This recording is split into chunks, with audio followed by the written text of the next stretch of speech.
Bismillahirrahmanirrahim. Assalamualaikum warahmatullahi wabarakatuh. Sahabat Dokter Tifa, dimanapun Anda berada.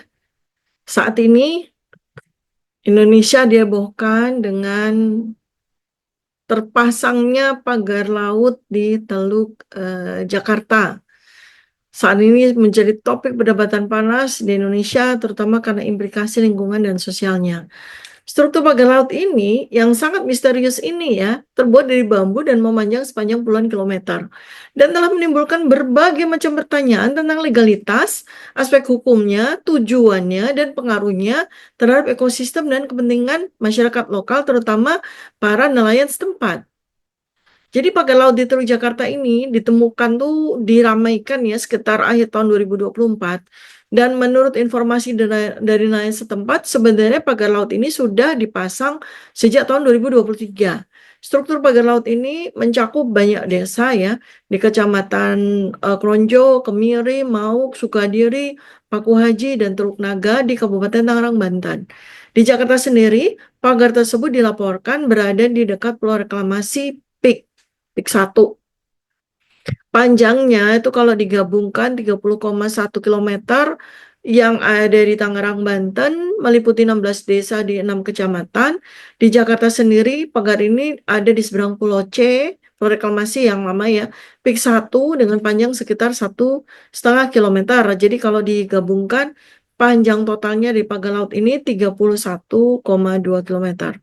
Materialnya terdiri atas susunan bambu yang diikat dan dipasang di tengah dengan bakan apung. Tinggi pagar rata-rata sekitar 6 meter. Kemudian diketahui juga bahwa di pagar ini kedalaman laut tuh rata-rata sekitar 4-6 meter. Artinya masih bisa diberenangi ya gitu ya. Lalu terkait dengan legalitasnya, ternyata menurut Direktorat Jenderal Pengawasan Sumber Daya Kelautan dan Perikanan, pagar laut ini tidak memiliki izin dasar kesesuaian kegiatan pemanfaatan ruang laut yang merupakan pelanggaran terhadap Perda ya, Peraturan Daerah Provinsi Banten Nomor 1 Tahun 2023 tentang Rencana Tata Ruang dan Wilayah Provinsi Banten. Bagaimana dengan dampak sosial dan ekonomi? Tentu saja nelayan setempat selama bertahun-tahun ini menghadapi kesulitan akses ke area penangkapan ikan tradisional mereka yang ada di tengah laut. Kenapa? Karena mereka terhalang kan akses apa tuh namanya perahunya itu karena harus melampaui dari pagar laut itu. Dan ini menyebabkan peningkatan biaya operasional mereka, serta tentu saja penurunan pendapatan. Dan akumulasinya, kata para nelayan ini, akumulasinya bisa miliaran rupiah. Kerugian yang ditimbulkan oleh adanya pagar laut ini. Karena itu kemudian ada konflik lah ya antar warga akibat dari keberadaan pagar laut ini dianggap merugikan dan tidak adil. Konfliknya gimana? Konflik antara nelayan yang sepertinya diduga kuat udah dibayar oleh pihak yang memasang pagar laut ini dengan nelayan yang tidak mendapatkan apa-apa dan mereka mengalami kerugian secara langsung. Kemudian dari sisi dampak lingkungan, apa yang terjadi? Menurut analisis yang sudah dilakukan oleh Pak Ahli, pagar laut ini bisa mengganggu ekosistem pesisir, termasuk hambatan aliran air dan migrasi spesies laut. Jadi hambatan aliran air dari darat ke laut pun terhambat karena adanya si pagar ini, serta migrasi artinya perpindahan spesies laut yang natural itu kan menjadi terhambat gara-gara si pagar ini gitu ya. Lalu ada juga risiko erosi pantai dan perubahan dinamika pasang surut yang bisa merusak habitat alami seperti mangrove dan terumbu karang. Juga tentu saja akan terjadi pembalikan arah air laut ketika pasang yang sangat berpotensi dan memang sudah terjadi banjir di kawasan Jakarta Utara. Para nelayan serta komunitas lokal itu sudah melakukan protes dari kelompok masyarakat seperti Jaringan Rakyat Pantura yang udah menuntut pembongkaran pagar dan kompensasi atas kerugian yang diderita. Dan ini juga tuntutan ini juga sudah difasilitasi juga didukung oleh para aktivis ya, termasuk yang paling vokal yaitu Pak Said Didu ya dan jajaran dari teman-teman aktivis para sahabat saya juga ya yang sudah berulang kali demo dan terjun ke kawasan tersebut. Kemudian hasilnya apa? Ya hasilnya pemerintah sudah mendengar, kemudian TNI juga sudah beserta dengan DPR yang diketuai oleh Ibu Ibu Titi Soeharto itu juga sudah melakukan peninjauan dan secara hmm, praktis itu mereka juga sudah melakukan pembongkaran terhadap pagar laut ini. Bukan praktis, maksud saya itu saya lagi nyari kata apa tuh tadi. Simbolis ya, simbolis karena sebenarnya kalau mau bongkar pagar laut 30 kilometer ini butuh biaya yang besar sekali ya karena menurut informasi dari nelayan yang di-hire oleh pihak tertentu yang melakukan pemasangan pagar laut ini, total dari proyek pemasangan pagar laut itu yang dilakukan oleh pihak tertentu itu total biayanya itu sebesar 5 miliar.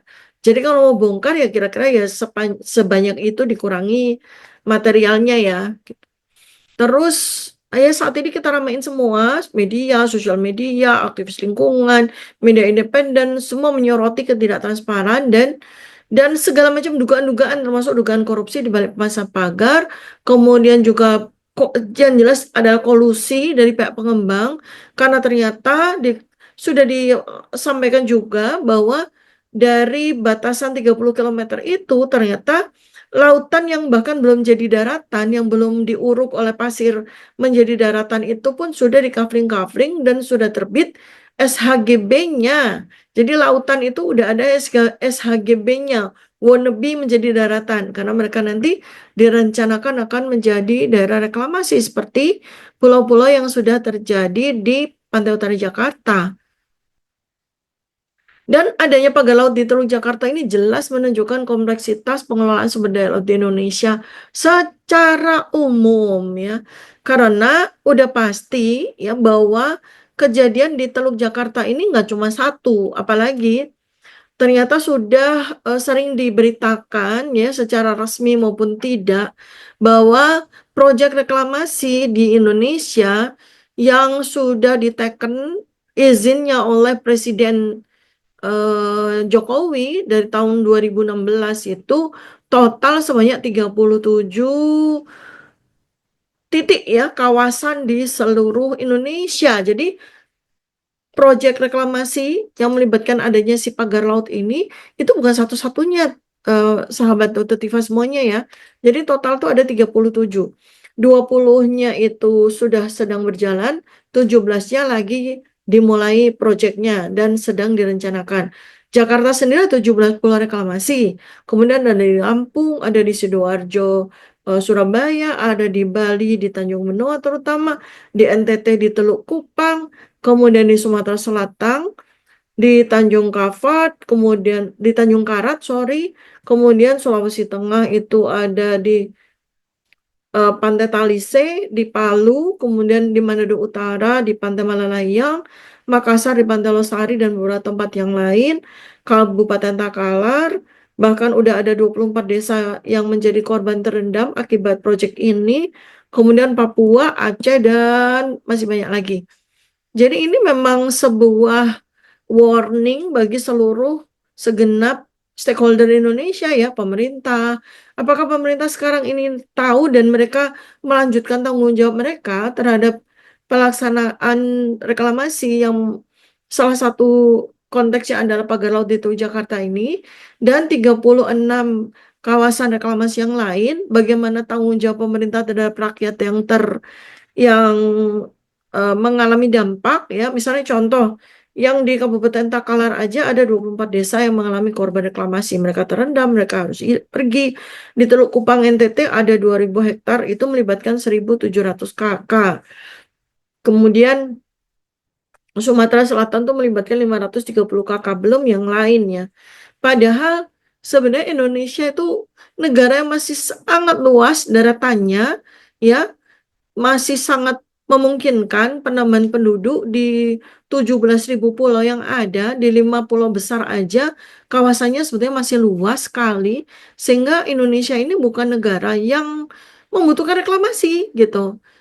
Contoh negara-negara yang membutuhkan reklamasi adalah negara-negara kecil, liliput seperti Singapura, kemudian Belanda, ya itu jelas mereka tuh membutuhkan reklamasi ya. Kemudian negara-negara di kawasan Teluk, di Mediterania yang berbatas dengan laut, dan mereka itu memiliki daratan yang sangat sempit, sementara penduduknya makin bertambah, itu adalah negara-negara yang membutuhkan reklamasi. Lalu kalau Indonesia untuk apa lagi? Kita ada 17.000 pulau dan baru sebagian kecil yang dihuni, sementara 5 pulau besar itu juga belum padat-padat amat ya, bahkan di Pulau Jawa yang merupakan pulau terpadat di seluruh dunia aja, itu kita hidup di Jawa berpuluh-puluh tahun juga nggak merasa terlalu sempit ya, kecuali kawasan-kawasan yang padat ya, tapi selebihnya masih banyak sekali tanah-tanah kosong yang masih sangat memungkinkan untuk dihuni. Jadi ini ada apa nih ya? Kenapa begitu banyak reklamasi terjadi? Apa sih sebetulnya yang sedang hendak disasar oleh pihak-pihak tertentu yang tentu saja berkepentingan dan mendapatkan keuntungan yang besar atas proyek reklamasi yang terjadi di Indonesia? Saya akan kupas dalam video yang berikutnya. Terima kasih banyak sahabat Dr. Tifa. Sampai jumpa lagi. Assalamualaikum warahmatullahi wabarakatuh. Salam kebenaran.